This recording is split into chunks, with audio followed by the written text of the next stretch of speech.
মুরগিকে গাল দিছে তো তোর কি? ওরে খাসি, তুমি জানো না ওই মুরগিটা আমার মা কত ভালোবেসে দিয়েছে। ওই মুরগিকে গাল দিয়ে মারি আমার মাকে গাল দিয়া। তুই যেমন হা করো, তোর ওই জাতলি মাও তোর মতন একটা হা করা মুরগি দেখেছে। সারাদিন হা করে কক কক কক করি বেড়ায়, ঘরে ঘরে হেগি বেড়ায়। কি বললি? আমি হা করো। আমি কি জ্বালাই পড়নু রে? এত লেগে দেখছে আমাকে বিষ খেয়ে মরতে হবে।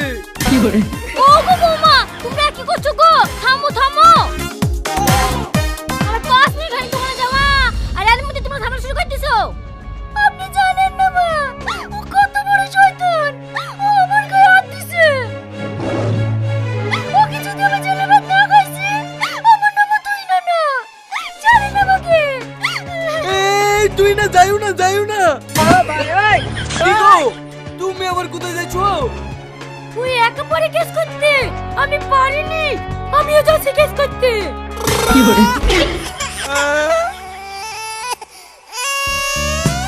স্যার স্যার, হ্যাঁ বলুন। আমার সাথে আমাকে মেরে তো হয়নি। এই দেখেন এখানে মেরেছে, এই দেখেন এখানে মেরেছে, এই দেখেন। আরে থাক থাক, বুঝতে পেরেছি আপনার সতীনের নামে কেস করতে এসেছেন তো।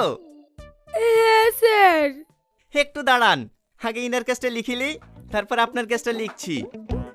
হ্যাঁ, আপনাকে কি মার্ডার করার চেষ্টা করেছিল? করেছিলই তো।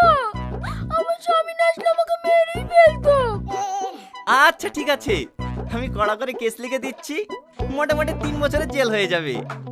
শুধু আপনি আমাকে একটু কি?